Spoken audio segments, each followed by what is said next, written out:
بسم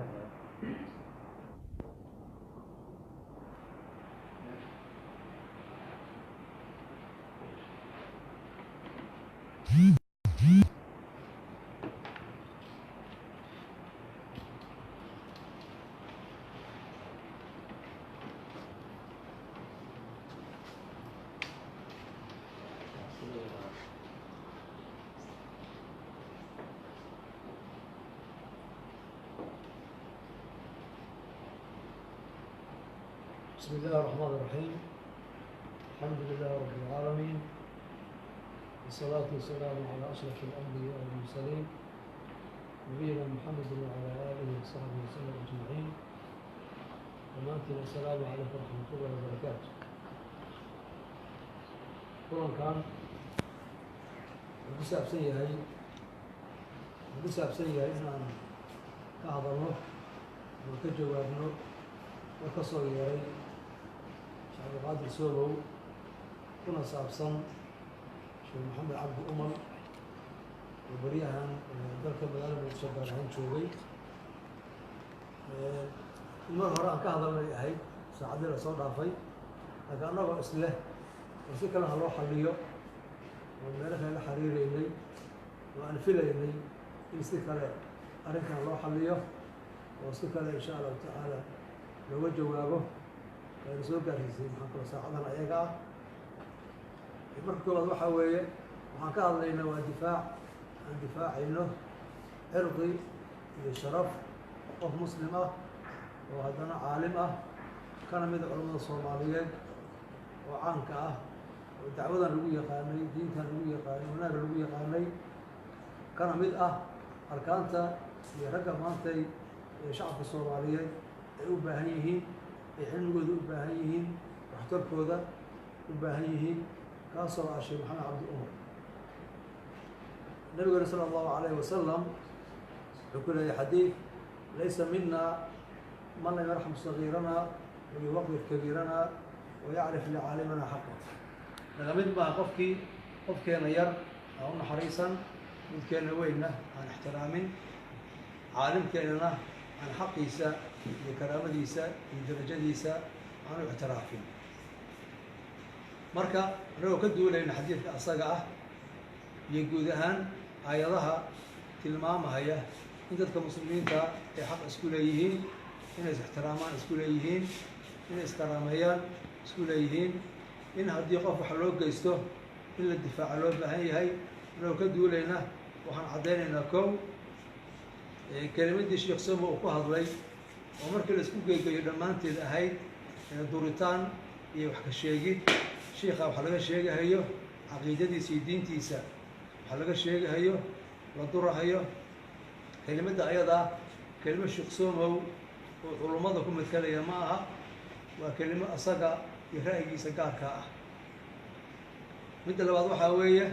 هذه شيخ وما ركتي واحتبنا أيه أما وسأل القبة إنه حي هاي علماء وما ركتي نفس حريري هاي وذا شقين بان لهاي وحبضنا ما صوّر قبرني دل يدين يوم ما ركتي يدورد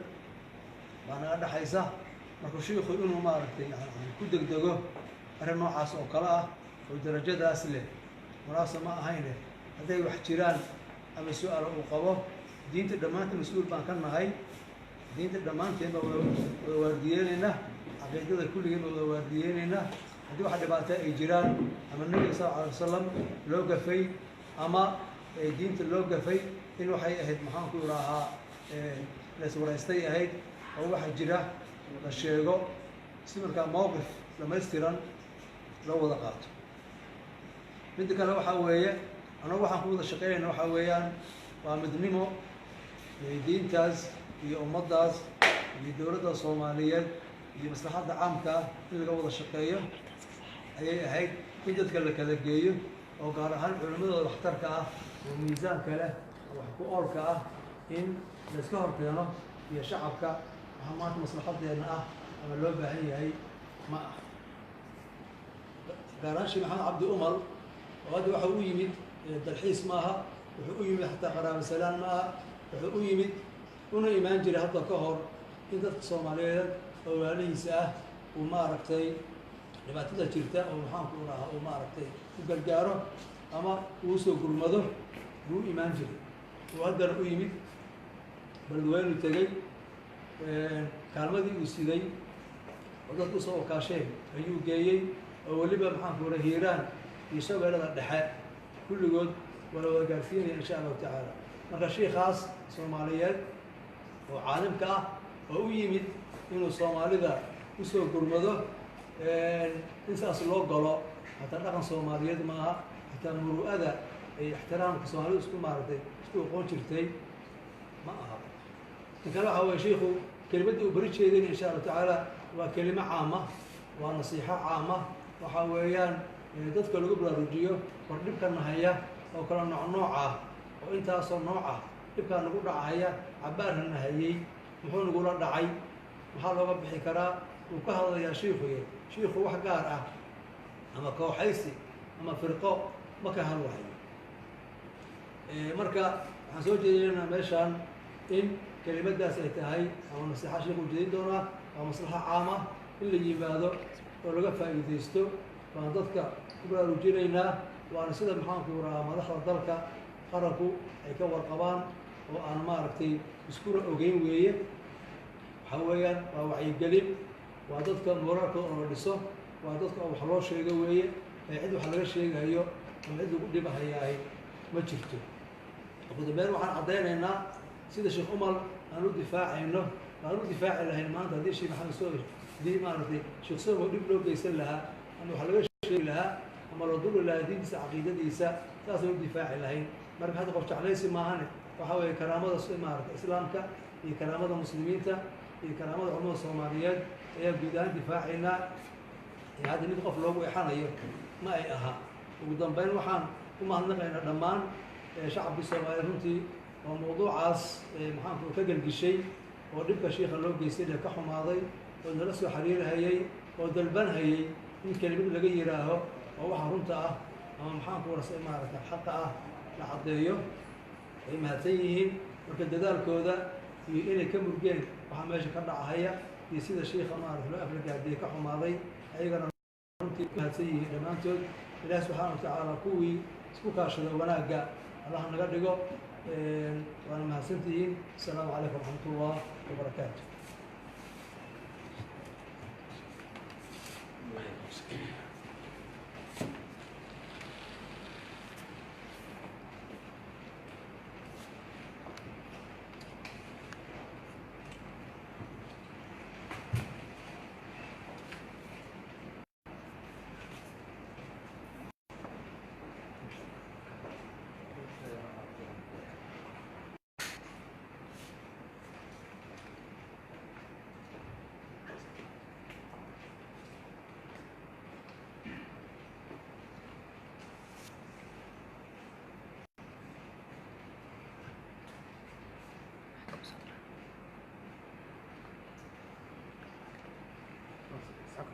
بسم الله الحمد لله والصلاة والسلام على رسول الله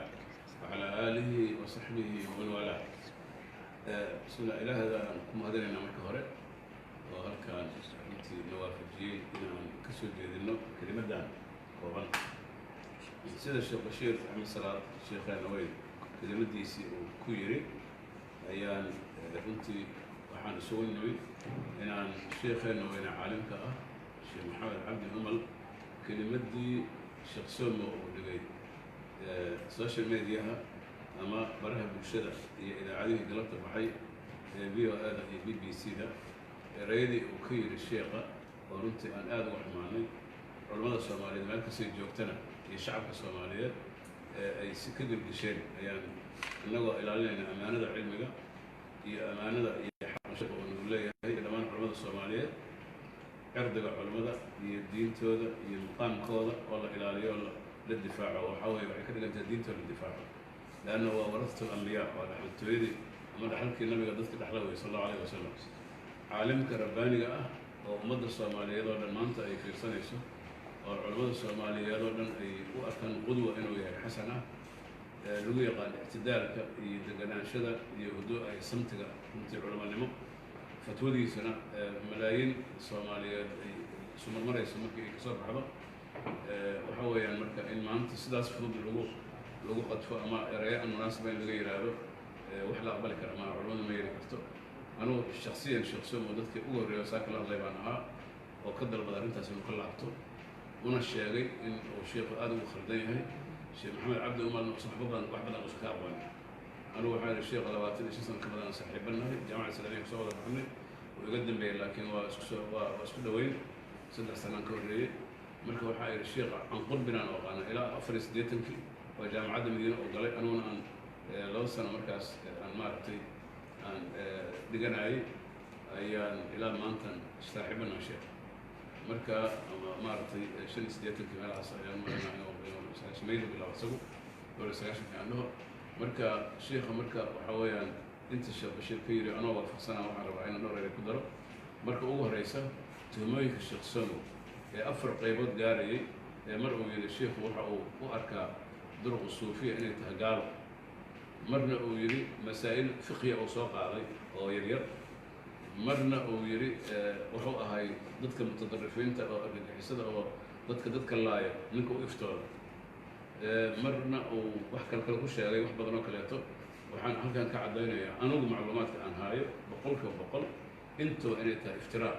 iyo been abuur aan waxba ka jirin sheekhana sheekh samo anuu diin iyo waxaan ku aqeen iyo laftiisa shakhsiyad wanaagsan laakiin dad aan munaasab ahayn ma ana weydiiyay maanta waxaan yidhi adiga wax sugan miyaad ka haysaa masaa-isha ku tacalluqda marka masaa'il fiqhi oo iska yaryar oo iyada lafteeda su u fahmay si aan ahayn sheekh uga jawaabay ayuu ii soo qaaday laakiin arrimihii waaweynaayo gaalaysiinta duruuqa suufiyada iyo inuu isagu ahay argagixisada ninka u iftooda labadaba wax caddaynana oo keeni waayo mana keeni karin marka waxaan marka arrimahaas arrimo waaweyn waayo sheekh ka laabo talafku ugu dumiyey si darro marka waxaan caddaynaa marka anigu waxaan rabaa inaan shanta qodob soo socota aan ishaaro qodobka koowaad waxa weeye arrintaas in sheekhu uu beri ka yahay shaqana uusan ku lahayn sida sheekh bashir u sheegana sheekh somowna haddii saas oo kale looga been abuurta ama waxuusan ahayn lagu sheego sidaas oo kale u difaaci lahayn sheekh maxamed cabdi umarna isaguna lamid yahay marka waa ka difaacaynaa ummaddana waxaanu caddaynaynaa inay baatil tahay tumooyinkaas xataa qof muslim oo caadiya oo caamiya xataa lama dhihi karo wax noocaas oo kaleeta iska dhaaf nin caalim ah oo rabbaaniya oo la yaqaano oo weliba waaqica uu caddaynaayo in sheekh maxamed cabdi umar argagixisada markii uu xamar yimid 2009 shirka culammada ay yimideen أحمد عبد القدني يرجع وقامنا فكرة كاس وتلقوا المي أو الشيخ شريف هم تحولنا وأنا من المسلم وأنا كشرع كذا وقامنا هاي ولا قالوا له الشيء اللي قد يده مركو الله بتنيروبي وتجي محاضرين فوق قبتنا ولا أنا يوتيوب كي فيسبوك جمال بين يالين إنه عدي إن من كاس يجيك كقلوا علينا ذلك بيجي سنة بنستين مركي أو دور محاضرة كده جينا أو سلسلة أو ولا مدة ساعتين وتأسجل في تيسا قال لي سيري يرهن الشيخ محمد عبد الأمر وشغال مخابرات رجال البادي واحدة يوم مركز حتى يهنجبات يقبل الله إني يعقد بلاين دلي واحدة بدر مركز الشيخ يوم موقف كيس اللي قانونه عاصر يسلاس الشيخ سمو سقع مباراه أما ورادس محمد كبير هذا كنت واحد عبارة الله وحال مدى مسألة كلا ودروس الصوفية وكير هو قال الشيخ غيرته علومتي سنة وضوانتها مركز يكون جيران كفر كما إطلاقا مسائل فقهية مسائل عقيدة ومركز لقاها الله الدلالة ظاهر قرآن كلا فسرها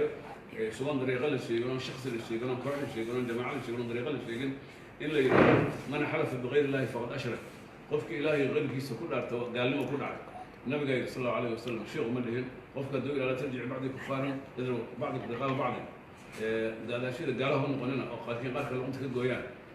كفر قاس النبي قال الشيخ مسيرته لو حليه وكفر دون كفر دينته لو بحنا لك هو شرك وكفر مركب مسائشها اسمك علماء السيد شيء يعني لكن إنه يرى الطريقة الفلانية أما الطرق الصوفية أما القبيلة الفلانية أما الجماعة الفلانية قالعة شيء ما نكسر نارين ما ندعين سيدا إذا على قلبت وكيرين وحس عدينا سوى من حدود شخص هاي أصلي بنانك أصلي بويري لكن لما هاي طبعا وحن رباه كلنا إشارة مركب ورق من السوق السياسية وسكنسوا أصونا وسكنسوا صوري رأينا الشخص والشخص وكير الشيخ محمد عبد المال وحين داوعة يعني أهوان صوصة كو وحا يداوع كويهين وحي الشيخ محمد وكم من الشيخ سوى موقع دمان أمد الصومالية علماء الصومالية يعني قدريان عالم جليل ويمد أيضا يعني مارت مقالة صومالي وهاي ذلك هذا سواء لكن كم نولا كيف يكونوا لي ما دام كيف يكونوا لي هاي هل كان لي هاي حقوق دي مرتجلين يسولوين تقولي احترام مركا إن إسرائيل لو بدلوا الشيخ سوى موقع قلب وقلي غلط كلا بالنا وحاواي الشيخ محمد هو يمد سيد الشيخ بشير وعد ده وما إمام الحيس يقولوا جيس إنه يمد من نعس ويمد لنا ما هو يمد يعني لفتة إنسانية أرن إنسانية بين هذا النماء وإسلام نماء وأهدد ولا ليسا وبأي هلكيان إنه بدبادي سدح بقول يسدح كل أو دولار وبحرتيس كسر بري تاجيس محرز سوق عليه مركز سؤال من السن أيوة أفرق سنة قديه توادنا ديارات كان راعي سفر قوة قلندال كيس أيوة بلوينا كدري مركز سوق بقول يسدرت يسدح كل ضيق ولبا أو يعني دتك الصينة أي مستحقينها بارتان دتك وسمية جديد لكل ما أوسوه لي وقال لما تنكون نوعه حوالي قبل كشوي لا بدري ولبا الشخصون ماشي كل شيء أو كيبي مارت مركا وحي هذا مركا شخصون دتك لمدة إني أرمها الشيء قوي من إنك احترامان إني يعني حمان كوي يعني وحمناسة ما هي تاسنا وقالت كلا بعض وقالي قالت السدحات وحواي الشيخ محمد عبد الأمل سجوا وحسب تما يبركا أيوة حق السدحات اللي هو إنه ضيف وياي أمرتي شرف بدن ويا الدولة الصومالية هي شعب الصومالية علماء أي صفقة روجة جرت ما دام يسكون وظيفيين وشقيين تعودي كون شقيين الدين دينتين مركز دنا سجوا سلاسة إكرام الضيف نوال يقالنا شيخ إلا خدمة وما بدن لقيه علماء وتماده ولا لا إكرام هذا إن أرينا عسل غيره مركز أنت سوى بلد أي كل عشر سنة بلد كأفراد أو بلد كوجود ما يكون رأي وحوي أنت وسيلة شخص مسلو كلامته وحين ضد كنت هاي طرق الصوفية وكأبتر سد منهج كله طريقة الصوفية وحال يقالنا هي علماء ذا أجل ذا هو رياضة قلفشن وطعن والدين تكون إيمانا يكون هذا الله أخلاق علماء الصوفية اللي يقالنا وحوي ذا هذا دورسن هذا سرق الآلية قفك حتى دي واحد وكجرو إن أرينا عسوا ذيك سلام لأنه في كل ما حديث النبي صلى الله عليه وسلم رسولكم قال لم يكن لعانا ولا فاحشا ولا متفحشا مؤمنكم معهن لعان مد أريح مد ور فحش يكون الله معه منا معه مرت قف مؤمنة سكداف عالم دليل إنه ساس ويرادو سؤال تيس عالم وشخص سوى نشري قواعد إنه مرك أريح سبحان الله مناسب معهن وحكى لي مخالفة كنت هاي رسالة دي سيد الشيخ بشير بطل وشاقي أنا جود علماء سكولة جرني جود هيئات علماء السراء الإيراد هيئات علماء القتال شخص محبين وكاها السجون هدي واحد ملاحظات أي جيران أنا قلنا لو ذاقن شيخ محمد بن بشر وقلبي كلام معصوم معهن وحي حتى جيران دي مثلا علميين هدي واحد كليين دون نرش يقلها وبار لين هدي سبحان أنا الشيخ أنا قبل دائما لا يقول كده مثلا الشيخ بارنت أنا قمني لكن إذا وحول وهي مجرد تهم مجازفة إن لسك اتهامنا وخلط وأنا منهج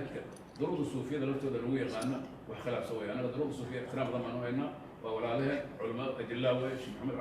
شيخ محمود عبد الباري وأنا وصلنا قد يكمل أخلاق بدنا شيخ عثمان حدك شيخ وين عالمك يا مرجع فتوى مفتي قانا وقدرنا أنا قصوب بارني أنا علماء النوايب أنا علماء دي أو ضروب الصوفية أو قصوب إلى عدد علماء واحترامه معصوم معه مثلا ما بقول ضمن كلام مثلا بقول ضمن هو راعي مايو لأنه حجته كتاب كيس سنة دواي ما الشيخ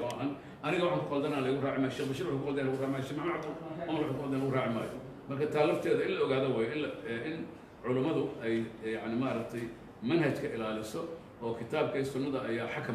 ما أهم طريقة الفلانية الجماعة الفلانية على وجه حوي هذا السراعة الشيخ بشير حوي هذا السراعة الشيخ سمر حوي هذا السراعة منا ما ميزان كوا إلى القرآن كله فإن تنازعتم في شيء فردوه إلى الله والرسول مركز قاعدة أساسنا وقدام بينتي وحكى لي أو الشيخ ومارت مال ودعي دغن كصومالي وحواي إن وف أن لهرف الإنسان دين تنسى سيرتا وأن لدقي سمح وكهر لي حتى الشخص ما أمر معي إنه فرد جود كل غيب قال ما إنه الشيخ أمر الشخصي هرف الإنسان إن الدين كهذا لأنه هو بين سنجرين marka in taas oo tuham ah oo saas u culus la isaga tooro qof adan aqoonin oo caalim ah dhaqanka Soomaalida iyo midka culimada midna ma ahan iyada lafteedu waa akhlaaq la yaab leh oo runtii weligeena aan sheekh kamaleyn inuu ku dhaqaaqayo arrintaas waxa kale daawac ku tahay mujtamaca Soomaaliyeed oo maanta jooga waqtigii la isku soo celinayay oo dhibaato badan ay kala gaartay waliba magaalada Muqdisho oo ognahay 1990 wixii ka dhacay oo dadkii ka baxay oo sheekh laftiisu waagas beledweyne joogay oo ka tagay halkaas uu ka tagay dadka Soomaaliyeed waa kala baxday maanta waxay caasimada Muqdisho caasimad jaamica waa Soomaaliya dhan ka dhaxaysa dadkii aad u soo guriyay noqonaya waa la soo laabanaya marka maanta waxay dadkii wax kala gaarin in iscafiyaana la rabaa wixii anti la kala haystay la soo celiyo dawladda qaanuun ay dawladdeenu ay noqoto dawlad awood leh oo dadka xuquuqda u kala qaado laakiin in hadda qofkii Soomaaliya uu karaamada badnaayo uu magaca weynaayo uu cilmiga badnaayo uu qadarinta mudnaayo in asagii Muqdisho asagoo yimid وسفرك ugu horeeyay uu yimaado muddo dheer markii laga reebo dhowr jeer uu yimid laakiin arrimo insaani uu imaanay hadda tii ugu dambeysay waxay ahayd 14 Oktoobar arrintii Zooba ka dhacday lacag saas oo kale ah 300 ka badan noo keenay marka haddana tii labaad way 2 sano ka bacdi marka shiiqi muusimka uu yimaado ay hada inuu dadkan gargaaro hadda intuu joogaan dacwada uu fidiyo in erey noocaas oo kale laga hortagana waxay dhaawac weyn ku tahay magaalada caasimadda iyo dadka degan akhlaaqdooda iyo soo dhawayntooda oo lagu yaqaan dad wanaagsan inay yihiin ugu dambeyntii waxaan anigu shakhsiyan maadaama sheekha aan aad isku sii dhownahay oo aan si gaar ehel u nahay saaxiibtinimada culimadooda ma saaxiibo leeyahay laakiin anigoo weliba fulinayo codsi iga yimid madaxda dhaqanka ee dadka magaalada maxamed degan oo hadda ugu dambeeyay ugaas maxamed cali ugaas cabdulle oo marna uu soo wacay intaan shirkan qaban iyo rag kale oo kasii horreeyey oo garaadyale oo ugaasyale oo rag kale oo aad wax maad runtii ereyada sheekh maxamed cabdi umar lagu yiri ganacsato badan oo qaar xamar joogaan qaar nairobi oo soo qaar yurub iyo maraykan meel walba anoo dhammaan codsigooda fulinayo waxaan meediyaha marsiinayaa in dadka deegaankan degan oo duubabka uga horeeyaan iyo culimmada iyo akhyaarta xataa culimmada duruqda suufiyada qaar badan oo kamid ay aad uga xumaadeen in ereyadaas aysan sheekha u qalmin sheekh soomowna aan rajaynayn inuu kasoo laabto sheekhu inta uu joogana uu ka cafis dalbo una yimaado qofku waa qaldami karaa weliba sheekh somow annagu waxaan ku naqiinay inuu nin mutawaadica yahay oo qalbi furan oo hadduu xataa qaldamo soo noqo inuu yahay baan ku naqiinay arrintaas inuu kasoo laabto anuguna samayn baan ka xirayaa waa ka xaal marinaynaa runta sheekha ummadda soomaaliyeed dhan waa ka xaal marinaynaa dowladda soomaaliya oo sheekhu uu marti u yahay madaxweynuhu ugu sareeyana waa ka raali gelinaynaa muxaadaraduna insha allahu berri waa qabsoomaysaa dhammaanteena waa wada tegaynaa ummadda soomaaliyedna waa imaanaysaa marka waxaan rajaynayaa ummadda soomaaliyeed si laab furan iyadoo maaragtay sheekha maqaamkiisa iyo sharafkiisa ilaalinaysa sheekh maxamed iyadoo qadarinaysa magaalada muqdisho karaamada ay leedahay dadka degan yacni sida ay martiqaadka ay caanka u ahaayeen iyo soo dhaweynta dadka wixii qalad ahay hore uga dhacana ay jecel yihiin maanta inay ku bedelaan bilatihi axsan oo dadka ay dib u xasuusiyaan yacni ayaamihii wanaagsanaayo ummadda soomaaliyeed ay walaaltinimada ay iskula nooleed in ay raalli ka noqdaan dhammaan ummadda soomaaliya meel kasii joogaan dowladduna ay waa ku mahadsan tahay inay muxaadaradii ay berisideeda u wadeen in maaragtay la wada yimaado arrintaas sheekhu nagala hadli doono ah in dalkan soomaalida dhibaatada ku dhacday aan uga soo laabanno ilaahayna uga soo laabanno annaguna isu soo laabanno la iscafiyo dadkuna ay uga baxaan dhibaatada mar raba in hordhac muxaadarada sheekhay oo qiimaha badanna in la wada weeleeyo oo la qaado meediyuna ay wada yimaadeen oo la gudbiyo insha allahu intaasaan kusoo gabageyna wassalaamu calaykum waraxmatullahi wabarakaatu